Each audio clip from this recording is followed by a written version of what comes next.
Hi, and welcome to Outsmart Your Guitar. I'm glad you could stop by and check out what we're doing. Today is a Geoff Talk, and in this Geoff Talk, I want to discuss a controversy that has arisen from a video that was posted showing how a bad monkey pedal could be made to sound indistinguishable from a Klon Centaur pedal. Now, there's other stuff that has arisen as a result of this, and I also want to cover a few other things as they relate to this whole idea of what's been going on. All right, so let's just get right to it. But wait, press that red button down there in the corner and you'll be subscribed to Outsmart Your Guitar. Ring the notification bell and you will be informed when new content is posted, which is about once a week or so. Down in the description, you will see a link to patreon.com Outsmart Your Guitar. Go over there, subscribe at one of two levels, and become a patron. You will have access to expanded versions of some of the lessons contained here and other material that is not included here.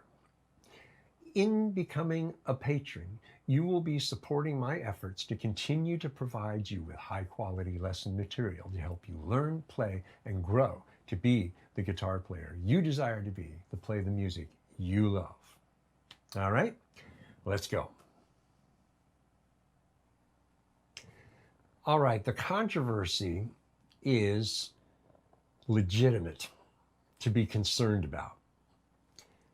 Here's what I want to tell you. If you are thinking of getting a bad monkey to try to get it to sound like a Klon Centaur, you have a problem.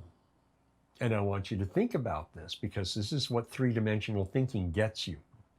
In order to get your bad monkey to sound like a Klon Centaur, you need a Klon Centaur in your possession so that you can dial it in where you like it and then go to the bad monkey and dial it in to duplicate the sound of the Klon Centaur. But you don't have a Klon Centaur, do you? I don't. I'm not willing to spend the stupid money to get one. And I'm not willing to spend the money that's being asked and that these things are going for the bad monkey pedal right now. This is a pedal that was $50 to $60 forever on the used market. I'm not spending $200, $300, $400. Or as one guy kind of tongue-in-cheek went, he put his up for $99,000 or best offer with shipping. Okay, we all know he's not going to sell it, but he had 40 people following and watching to see if some sucker actually was willing to spend $99,000. Yikes. And we even have Gary Moore's bad monkey up for sale for some ridiculous amount, $4,000, I think. Look, again, in order to get your bad monkey to sound like the Klon Centaur, you have to own the Klon Centaur so that you can A/B them to make sure you're setting the bad monkey up to sound identical to the Klon.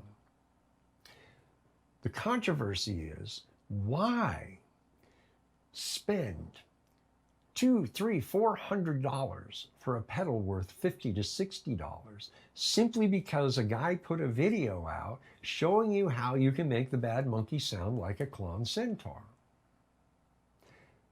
Prior to that video, the pedal was $60. It's just an overdrive pedal. If you got a TS9 or an SD1, you've got an overdrive pedal. Guess what you can do? You can make it sound like a Klon Centaur if you have a Klon Centaur to A/B it with. Otherwise, you're going to have to guess, and that's the best you get, and that's as far as it gets. Okay? So that's one thing I wanted to talk to you about. This whole controversy over the Klon Centaur pedal versus the Digitech Bad Monkey pedal, it's not so much versus, but that you can get the bad monkey to sound like the Klon, created a whole crazy madness that only the people who, on the very day of that video being posted, who went and bought a bad monkey They benefited. They got it for $50 to $60. Everybody else who put their stuff up for auction without a buy it now saw the auction price of their pedals shoot over $100, $200, even $300, $400 initially. I'm sure they were shocked that they were selling a pedal for $400, $300. It's like, oh, I only expected to get $60, $80 for it.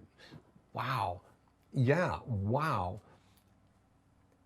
You've got to understand something here. Just because somebody demonstrates that this pedal can be duplicated by this cheap pedal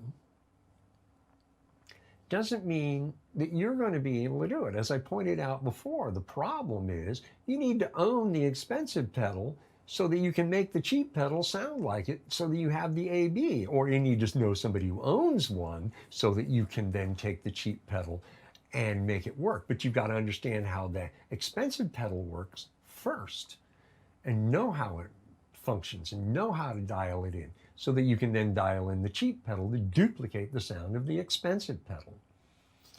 Okay, but the main idea here is that you have to be careful, because you've got people who are doing things from a position of knowledge and understanding, such as myself. I know how to make pedals work. I know how to make amplifiers work to get great sounds out of them. I've been doing this for 50 years and more, playing electric guitar and then acoustic guitar from, another 4 or 5 years previous to that. So as you can see, I've got a depth of experience and knowledge that most people don't have. The guy who did the Klon in Bad Monkey video, he's got a number of years as a professional, I presume. I really don't know. But he knows how to work his Klon so that he can get the Bad Monkey to sound like it. You've got to learn your gear, and you've got to know your gear. And you've got to understand the value. Value is assigned. It isn't intrinsic. What that means is that the Bad Monkey pedal suddenly is found to have more value than it has previously had, because somebody demonstrated how this pedal can get to sound like this very valuable, rare, desirable pedal. It doesn't mean this pedal is technically more valuable intrinsically. It just means this pedal can duplicate this sound if you know how to do that. It's like when you buy clone amplifiers. Like, I have a Marshall clone of a JTM45. I played vintage, well, what are now vintage JTM45s. My clone sounds exactly the same as a vintage JTM45 that now goes for $4,000 or $5,000. There's one out of a German studio that came up for sale last year, as of the filming of this video, that went for $20,000 because it was one of the earliest JTM45s the Marshall company produced. It was a block letter. It was in amazing shape, I have to say, but it sat in the studio most of its life, and it was well taken care of. The intrinsic value of the JTM45 in that case was its collectability, because it was one of the first Marshalls ever built, and it was in phenomenal condition, versus a mass-produced JTM45 that was produced in the subsequent years. And I have a clone that I bought for $600, $800. I don't have to spend $4,000. I got mine for $600 to $800. Another example is the Fender Deluxe from the 50s, the Tweed Deluxe, the 5E3 circuit. That circuit is known, and it's a very easy circuit to work and to put together, and people have put together kits. You can get them from $700 to $1,200, depending on whether you get the cabinet and the speaker or just the amplifier, and a little knowledge, and you can build this amplifier yourself from the kit, and it will sound just like a Tweed 50s, a vintage Deluxe. Very cool, huh? So the intrinsic value is different than the actual value. Because intrinsic means it has value just because of what it is, like that $20,000 Marshall. That had an intrinsic value because it was rare, super rare, and it was in clean condition. The intrinsic value of the 5E3 circuit, for example, is that it is easy to build, so it's not expensive. You can get all the parts and put it together yourself, and you'll have a 5E3 amplifier. But is it worth a bunch of money? No. What if I took a 5E3 and got it to sound like, a Dumble? Would that make the 5E3 intrinsically more valuable? No. What it means is I know how to make a 5E3 sound like a Dumble. That's all it means. I want you to be careful and not get caught up in the madness that has taken place and is exemplified by the Klon Centaur Bad Monkey video. This guy didn't do it with the idea of thinking, I'm going to get the Bad Monkey pedal going for $500. I've bought a whole bunch of them, so I'm going to then sell them and make a bunch of money. No, he just wanted to demonstrate that if you know what you're doing, you can make a Bad Monkey pedal sound like a Klon Centaur pedal. That's it. He had no idea that the Bad Monkey pedal would suddenly become 5 times, 6 times more valuable than it already was. So be careful. Now, if you still want a Bad Monkey pedal, okay, here's my advice. Be patient, wait 3 to 6 months. The prices will come down. Will they come back to the $50, $60 level? Probably not. $100? Yeah, more likely. Because there will be this value that is now intrinsic to the pedal because of that video that will sustain it for a while. It may at some point in the future get back down to $50, $60, $80, but I wouldn't hold my breath, right? Now, just to underscore the idea about perception of value, real value versus intrinsic value, I want to give you a little story as by way of an analogy, okay? This couple donated a violin to a charity to be auctioned off to help people. It wasn't a particularly valuable violin. They had bought it for their daughter so that she could learn to play violin. It was built in the early 20th century by a no-name builder of no particular note.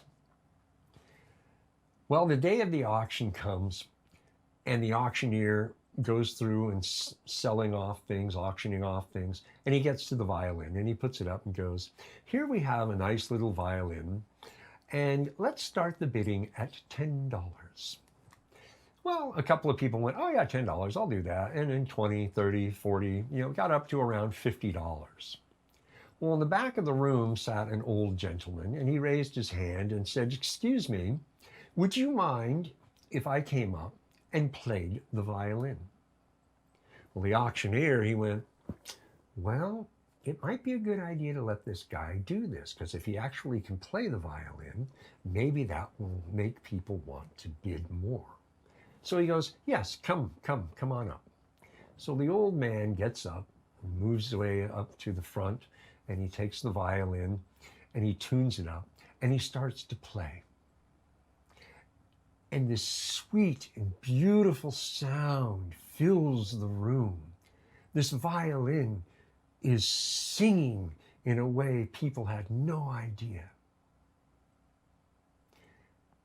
It gets their attention. They're perking up. Their ears are going, wow, this is amazing. This violin is worth something. And so they start bidding it up. And the price gets up to $200, $500, $1,000, $1,500. The old man finishes playing and returns the violin to the auctioneer. Thank you so much. It was a pleasure to play. And he goes back to his seat and sits down. Now, what people did not know is that this man, when he was young, was a concert violinist. He understood the violin. It was his life.